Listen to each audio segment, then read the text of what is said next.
Hello everyone and welcome back to Let's Play another Metroid 2 Remake. In the last part, we started off the game and ended off the Golden Temple in the process, and now we're gonna leave the area, but first a boss fight. This is, I believe, the Ancient Guardian? I think? Yep. This sentry deploys spiked barriers and corners targets into its firing range. Its archaic design constrains it to operate at low power, preventing simultaneous use of its shield and mobility systems. Its arsenal consists of energy weapons and with unique patterns. The robot was calibrated to detect foreign creatures bearing stolen equipment. Recent earthquake seems to have damaged the traction of the unit and spiked barriers. Despite these complications, it remains a considerable threat.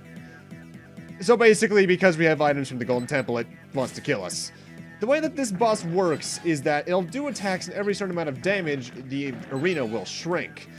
Like what's it called?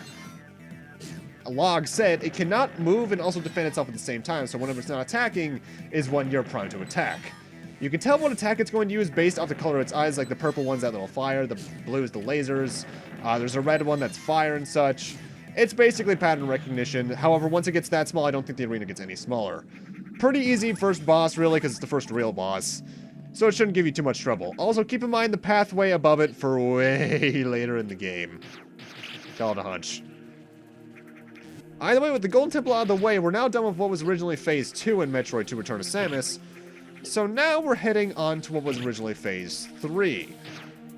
And Phase 3 is where things are going to get a lot more complicated. In the fact that, first off, even though some of the layout stuff is the same as it was in the remake, it's where they start adding in a lot more changes, as well as it having the first song that's technically a remix of something from not Metroid 2. But we'll get to that when we get there. Notable, you can actually tell much more easily how deep you're getting in this game because the rocks around you actually reflect some different coloring. Also, I show it off there. When you charge and go into your Morph Ball, well, first off, scanning environment, we're going to get our new Metroid count, 7 in this next area. When you charge your beam and go into Morph Ball, you actually do fire out 5 bombs at once, which I think is something that was originally in Super Metroid. However, there's a way, and I entirely forget how to do it, there's a way to fire the bombs directly up. Also, hi, Alpha Metroid, that completely jump-scared me my first playthrough. And I forget how to do the vertical bomb jump. It's there, and in terms of the speedrun, it's how you would technically go about doing this area, the Hydro Station. The massive facility at the center of this reservoir filters and pumps water through enormous pipelines. These pipes come out of the complex and disappear into the surrounding rocks, presumably to supply other buildings further down the cave system with clean water. Though abandoned, most of it remains functional. Robotic activity is detected inside. Because the way that you would go about this area in the speedrun method is that you would actually completely skip going into the area at first. You would first jump around it. Well, I think you'd go straight through this hallway first. But you would actually avoid going through any of the deeper areas just to get the Metroids that you can get done early. Well, earlier. Also, the remix of this theme is actually a remix of the Brinstar Overgrown theme from Super Metroid, the da-da-da-da-da theme. However, our first goal is to actually drain the water, because there is actually a bunch of stuff for us to get this way that is going to help our proceedings in the later parts of this area. Also notable, first off, the sound effects when you destroy machinery is ripped right out of Mega Man ZX. And secondly, the missiles aren't actually a one-and-done shot like they are in the other games. They actually have some amount of residue damage to them. Also, another Alpha Metroid. Alphas can be honestly a bit surprising in terms of how much damage they can get done to you if you're not being careful with them. Because they're the most agile out of all of the Metroid evolutions we'll be seeing. We're now very wet. Our main goal as to why we're going through this entire little section, though, isn't here because there's an empty Chuzzo statue. Okay, let's check down here. I think anyone who's played the original Metroid 2 can tell what we're about to find. Shoulder pads! Barrier suit reduces damage taken by 50% because there's no high heat areas in this game.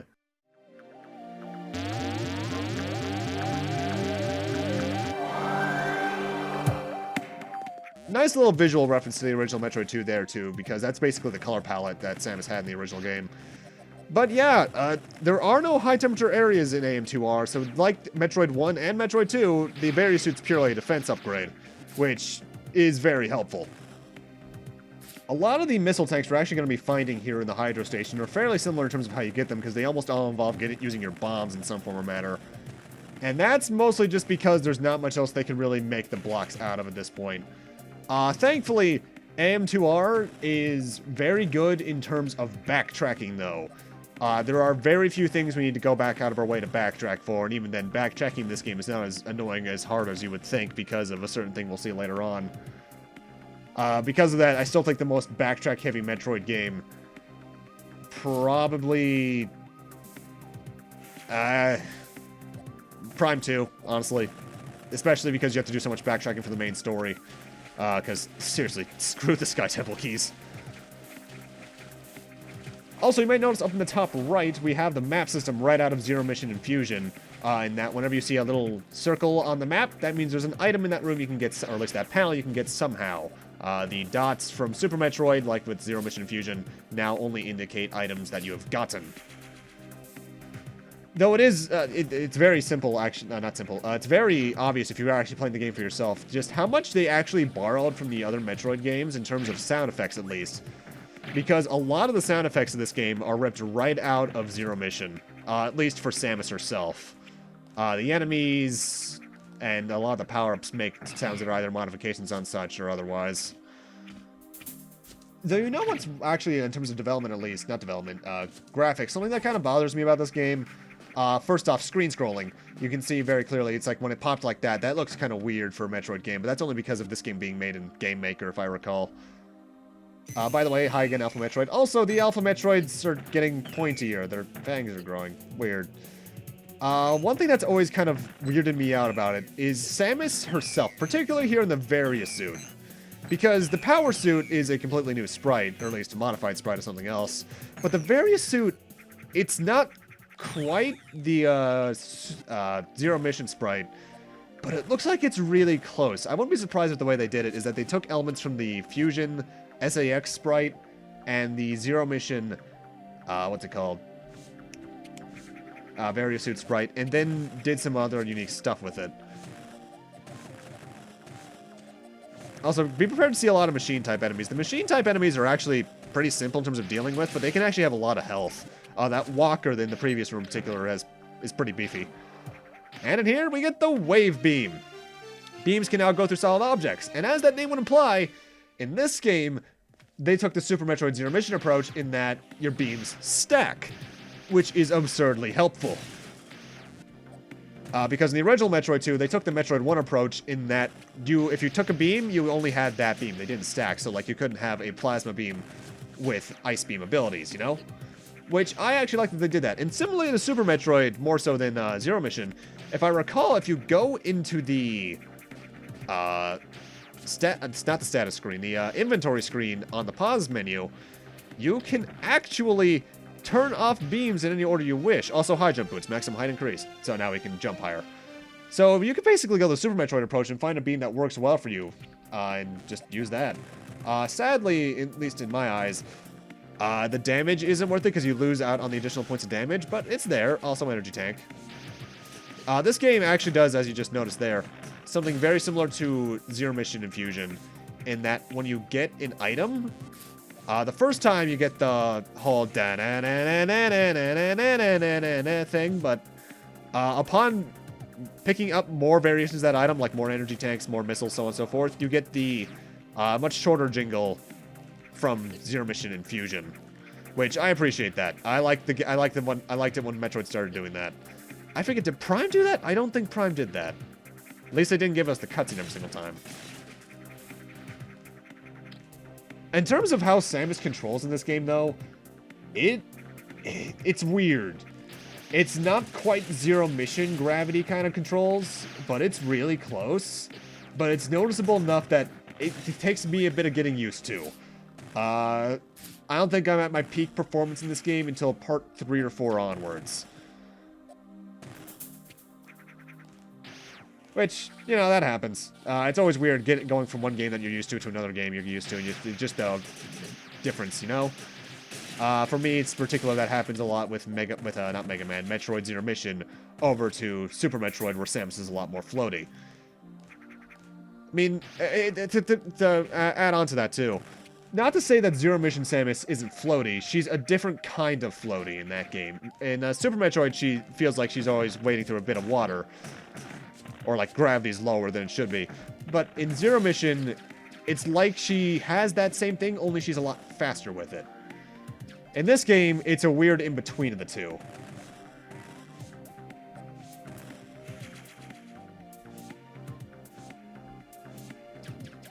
On a similar note, by the way, about the little item pickup jingle things there. That's one thing that actually really did kind of bother me about Other M. Is that I don't think that game ever plays the usual item get jingle. It just does that weird little thing through the Wiimote. Which, mind you, Other M does have some sound design issues in the fact that a lot of the music is a bit too on the atmospheric side. And they really don't use that live orchestra to their advantage, but that's always weirded me out to think. I never liked that design idea. Also, there's a missile tank. We'll be getting that eventually. I believe now that we've done that, we are going to start heading out towards this area's version of the breeding grounds. Or no, actually, wait, I'm wrong. We have a few more things to get. I just remembered them. It's been a while since I recorded this footage. Thank you, Breath of the Wild. So I'm a bit, not lightheaded, forgetful about what I'm going to do. Oh, and this is me trying to do a speedrun trick. There is a missile tank up on that ledge right there, and what you can do is that you can actually gain some false altitude by constantly mashing the quick morph button. Now, it's not so much quick altitude, it's more so that your fall pauses and it allows you to gain more horizontal momentum than your vertical for a few seconds. I guess that's the way to explain that. And it's possible to get the missile tank over there by doing that. I just have a hell of a time doing it for some reason. Mind you, as I've said before, I like Metroid. I'm good at Metroid, but I'm no Metroid speedrunner. Oh, hey, sweet, another thing. Where's your item? Oh, hello there, Arachnus. Well, Arachnus, a territorial organism. Its armored hide is very resilient and requires at least a high voltage discharge to harm it. Attacking with anything less will only agitate the creature. When enraged, it will roll into a ball and attempt to ram its aggressor. Bombs might be able to propel it in this state. Its saliva has flammable properties, and its claws can vibrate at high frequency and at high enough frequencies to launch cyclotonic waves. Scans detect it has required a chosen relic, granting it unnatural vigor. So yeah, the boss logs also give you hints on how to fight it. For instance, Arachnus, which is, yeah, if you forget, Arachnus was originally from Metroid 2, not Fusion. We can't harm it with missiles this time around. We have to use the bombs once in its morph ball state in order to hit it into those coils. Once you hit all three, it dies. Also, the Arachnus theme here, I think, is a remix of the Arachnus fight from Fusion. Not as catchy, though. Arachnus, though, actually gave me some trouble in my first playthrough because I was really bad at predicting where he was going to be with his jumps compared to my morph ball. But now I have no issues. Arachnus is not a very hard fight, but it's a very interesting one. They put a lot of ideas into the boss fights in this game, and I like that idea. And what ability did it have? But the exact same one it had in the original Metroid 2. The Spring Ball. Press the jump button when in Morph Ball mode, you jump. Pretty cool. I have always been more fond of that being with the high jump boots, though. Because you might remember in Fusion and Zero Mission that you got that with the high jump boots. And I prefer that idea in terms of game design. Because they don't need to be separate items, in my eyes. And I missed that jump, so I guess I'm going after those Metroids later. Well, Metroid. It is very easy to tell the structure of AM2R, though, because a few instances notwithstanding, the structure is almost exactly the same. You go through the main central area, possibly getting some power-ups in the process. Then you go around and get all the extra Metroids. By the way, that little thing right there, that's why you need the high jump boots. If you do the vertical bomb charge, which I forget how to do, you can skip that and just go over here earlier. So that's cool. But as usual, this is basically just a bunch of Metroids, so get used to seeing them. Though, another minor visual critique I've always had with AM2R, though I've gotten used to it comparatively, is that I always felt that the Metroids didn't quite mesh well with the rest of the graphics. Because the rest of the graphics in the game are fairly tile-based, you can usually tell what's going wrong, what's blocking and such, pretty much like Fusion and Zero Mission. But the Metroids do something similar, I believe, to Yoshi's Island in Fusion with some of the boss fights, in that their sprites rotate in such a way that it makes them look like they're made out of layers. And that doesn't quite mesh well with me in terms of the visuals. It still looks good, and I've gotten used to it, but they looked weird in my first playthrough in particular.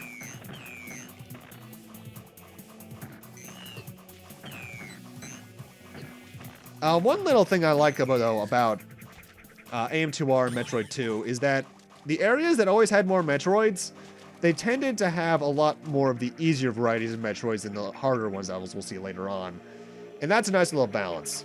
Also, go through here, and there's an energy tank up here.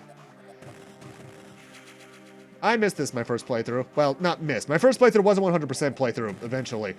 But I didn't get that my first visit here. Because in terms of how I played this game my first time, I went through finding as much as I could, then I went back into that file after I beat it to find the rest of the items. And I'll make sure to specifically mention a certain item that took me forever to find my first playthrough, because didn't notice it. And your arms are growing. That's not cool.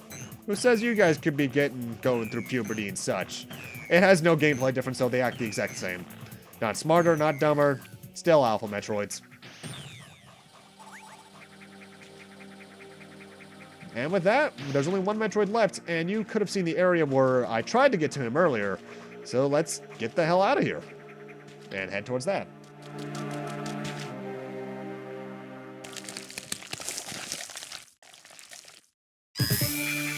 Or the Alpha could evolve. Cool, that's a hidden Metroid. This is the Gamma Metroid, if I recall correctly. I'm not reading the Metroid locks until after the first time we fight one.